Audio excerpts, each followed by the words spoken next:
Halo teman-teman, saya Sobi, selamat datang kembali di channel saya Belajar Bareng Burhan. Nah teman-teman, pada video kali ini saya mau ngajakin teman-teman itu untuk mengevaluasi ya. Evaluasi iklan tuh kayak apa gitu ya teman-teman.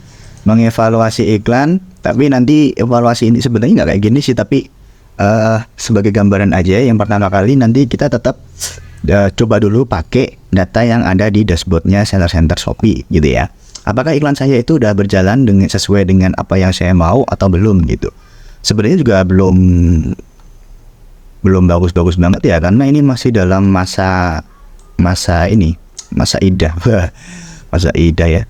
Transisi kemarin sih ya, bulan ini kayaknya kemungkinan akan merugi.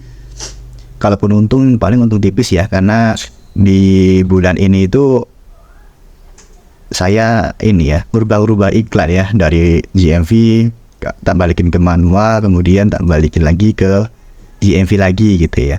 Nah, buat teman-teman yang ikutin video saya itu harusnya tahu ya. Nah, kondisinya di sini nih, saya pakai GMV udah stabil, tiba-tiba saya pindah ke manual nih. Ya, manual ruasnya malah di sini nih. Jadi ruasnya jeblok langsung dari sini. Dari sini ruas jeblok pada saat saya pindah ke manual.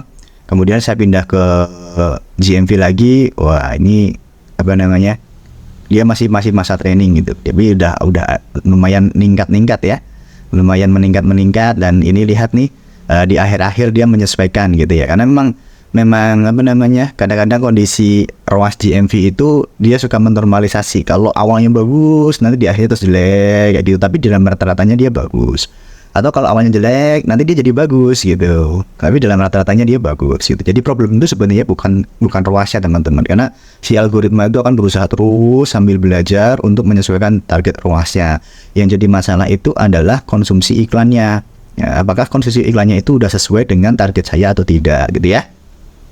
Nah, pertama itu saya akan melihat ini teman-teman, konsumsi iklannya dulu. Apakah ini sudah mengkonsumsi di rentang, ya kan? Kemarin kan budget saya, nah jadi ini indikator, kemudian target, kemudian di sini capaian ya, capaian. Jadi pertama itu adalah budget. Budget kemarin saya itu adalah di rentang 4,5 juta sampai dengan 9 juta. Nah, ini adalah rentang budget saya. Yang biasanya ngikutin saya yo tahu ya. Ini 4,5 juta sampai dengan itu, tapi untuk penghasilan saya yang iklan aslinya jangan dilihat di sana ya. Kita coba lihat apakah fakturnya udah keluar belum ya, yang bulan Oktober. Belum keluar fakturnya. Ya udah, berarti kita hitung manual ya. Kita hitung manual di iklannya. Di sini nih, ini kan 4,9 juta ya. Berarti realisasinya berapa gitu. Capaiannya realisasinya itu sama dengan 4.900.000 dikalikan PPN-nya 11%, 1,1. Oh ini maaf, ini Excel ya, biasa Google Sheet. Nah, 4.900.000 ngomongnya kebanyakan. Nah, jadi ini oke ya. Nah, ini oke ya. Capaiannya 59 juta, masih di rentang target saya. Oke. Pertama itu dulu kalau saya. Berarti konsumsi iklannya sesuai dengan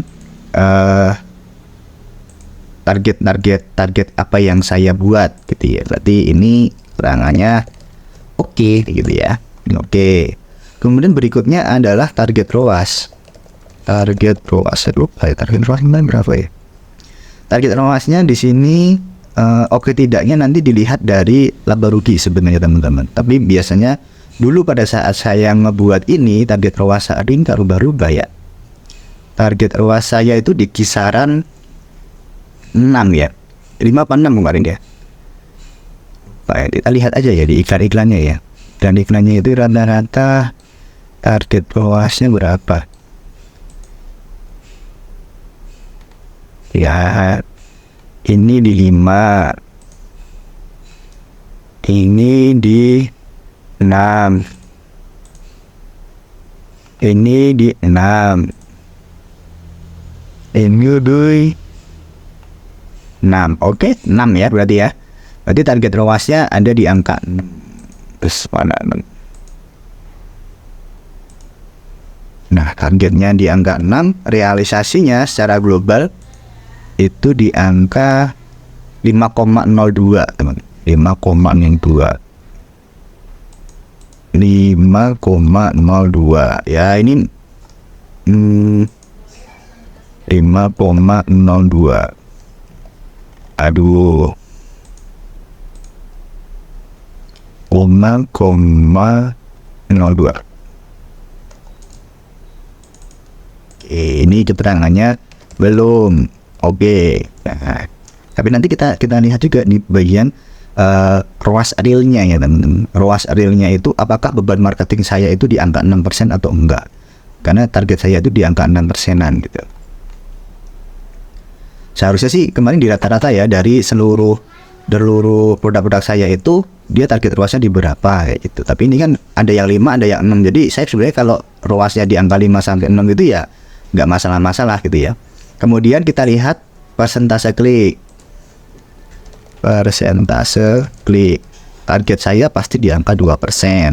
Capaiannya 3,41%. 3,14%. Nah, ini berarti oke ya. Kemudian berikutnya rasio ya, pendapatan dari iklan itu di sini 24,6 juta. Pendapatan iklan 24.600.000. Ya, ini saya nggak ada target di income sih ya. Tapi teman-teman harusnya punya target gitu. Kemudian total pendapatan itu adalah, kita lihat di sini total pendapatannya 30 juta. Kopi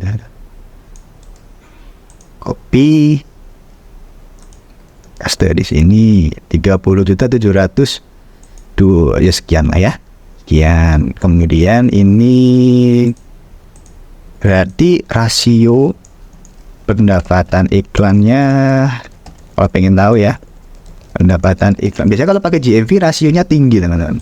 Rasionya tinggi, ini sama dengan ini dibagi ini gitu. 80% ya.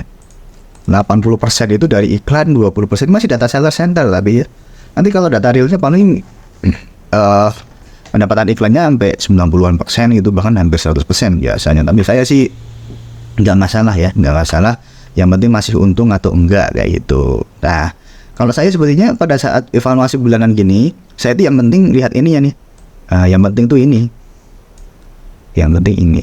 Nah, ini kan karena dia masih masa belajar teman-teman. Masih 2 minggu ya, saya biarin dulu ya. Dia ini 5,02, saya anggap ini ya sosok bagus-bagus aja.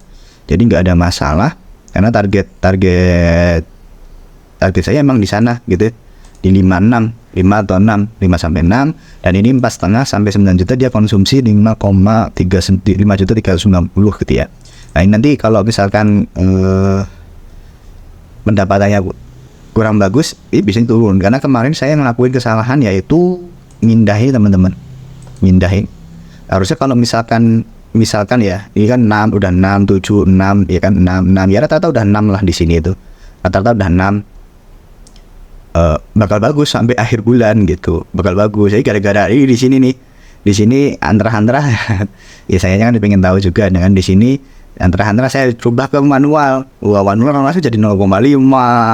Ya kan 2 1 itu. Terus saya karena waduh manualnya jelek banget gitu ya. Saya pindah lagi ke GMV Max di sini. Nah, begitu udah ke GMV Max langsung 27.000, tapi konsumsi iklannya langsung rendah lah. Terus dia belajar, konsumsi iklannya makin tinggi, tapi ROAS-nya masih ya meningkat dikit. Nah, sekarang dia lagi penyesuaian nih, habis tinggi banget, terus turun biasanya gitu, terus nanti dia menyesuaikan pasnya di berapa sesuai dengan target kita. Nah, ternyata dengan saya nargetin 56 itu, ternyata dia bisa konsumsi biaya iklannya itu rentangnya di kisaran rentang yang saya mau gitu ya. Jadi angka ini udah pas banget lah. Angka ini udah pas banget, berarti nanti kisarannya gambarannya itu di sini saya mungkin dapat target laba bersih sekitar mungkin 13 sampai 15%-nya. Jadi kalau 13% dari 40-30 juta ya sekitar 3 jutaan sekian gitu ya, hampir 4 jutaan. Oke, gitu ya. Jadi ngevaluasi iklan itu sebenarnya gampang-gampang aja gitu. Mas, apakah perlu dilihat per produknya? Nanti lihat per produknya itu adalah nanti dievaluasi BCG lagi ya. Dievaluasi BCG lagi ya. Nanti di video selanjutnya saya akan bikin evaluasi produk lagi untuk ini, karena saya bodoh amat sih sebenarnya angka-angka ini teman-teman. Atasnya 23 dan sebagainya enggak, saya enggak ngeliatin itu. Nanti lihat di BCG-nya, selama dia produknya masih bagus, total ininya masih oke, saya masih fine-fine aja gitu ya. Masih fine-fine aja, karena kebetulan pas di produk ini itu yang saya iklankan ini emang produk-produk yang paling bagus gitu ya. Kalaupun jelek mau gimana lagi gitu ya. Ya udah jelek mau gimana lagi. Nah, ini udah jalan semua ya, rata-rata ROAS-nya di 4 gitu ya. Ini yang coba yang berjalan 4, 6, 4, 5, 3, 3. Nah, ini 4, 11, 21. Nah, ini ROAS-nya yang ini gede-gede gitu ya. Tapi ya konsumsi iklannya paling kecil gitu ya. Biaya iklannya kecil, dia belum mau konsumsi banyak gitu. Nah, saya malah lebih senang yang kayak gini. ROAS-nya 5, ROAS-nya 4, tadi dia bisa konsumsi sampai 600.000, 500.000, 300.000 daripada cuma konsumsi 2.000 kayak gitu buat apa gitu ya. Lalu Mas, kenapa nggak dipindah-pindah ke manual atau di gimana gitu? Nggak perlu teman-teman. Nggak perlu, enaknya GMV itu nanti cukup kita dalam pemilihan produknya aja. Terus nanti kita lihat produk mana yang perlu dihapus dari iklan dan produk mana yang dia itu tetap dilanjutkan kayak gitu ya. Karena apa ya, iklan tuh sebenarnya kan kadang-kadang mungkin ya kejadian bulan ini dia baru ngeklik ini iklan nih, tapi masukinnya ke keranjang, dia baru belanja nanti bulan depan gitu. Jadi nggak tentu gitu ya, nggak tentu. Makanya kalau saya lebih lihat dari performa produknya apakah masih bagus atau tidak. Karena kan di ROAS ini yang penting capaian ROAS yang di sini rata-rata ROASnya aman gitu ya. Tapi tetap lagi nanti kita akan lihat dari laporan keuangan bulan ini bagaimana. Nah, kalau jelek baru saya akan do something terhadap yang performanya jelek-jelek. Tapi kalau misalkan laporan keuangannya masih oke gitu kan ya, ya udah saya lanjut terus kayak gitu. Sementara sih saya cuma lihat biaya iklannya terkonsumsi apa enggak untuk bulan ini, sama rata-rata ROAS-nya itu apakah masih di rentan saya apa enggak. Selama ini masih oke, dan persentase kliknya masih oke, berarti oke aja. Berarti oke aja, nggak ada masalah ya, nggak ada masalah. Nah, nanti untuk produknya kita lihat konversinya. Asalkan ya sebenarnya teman-teman ya, asalkan kliknya itu oke dan konversi oke, itu biasanya iklan akan aman. Iklan akan aman. Kenapa? Iya, karena orang ngeklik beli dengan konversi yang bagus, orang ngeklik beli gitu ya. Jadi nanti tinggal PR saya untuk nge-BCG ulang untuk yang bulan November ini, produk mana yang nanti akan runtuh dari iklan. Jadi saya nggak lihat kayak gini, Mas ini ROAS-nya cuma 4, ini apa namanya harus di take down. Yang paling kecil mana ROAS? Nah, ini ROAS-nya 0, malah nggak jalan ini ya. Ya udah biarin aja dulu. Ini biarin dulu aja. Yang penting lainnya udah nyukupin gitu. Ini ROAS-nya 3, Mas. Ya, ini kan di bawah itu. Tak biarin dulu teman-teman. Asalkan nanti produk ini konversinya masih bagus. Dan nanti kita lihat aja di BCG bulan November ya kan. Nanti di video selanjutnya kita akan lihat bagaimana BCG bulan November itu seperti apa gitu ya. Yang sekarang evaluasi tahap pertamanya kayak gitu dulu. Terima kasih. Semoga cukup sedikit memberikan pencerahan. Sampai jumpa di video selanjutnya.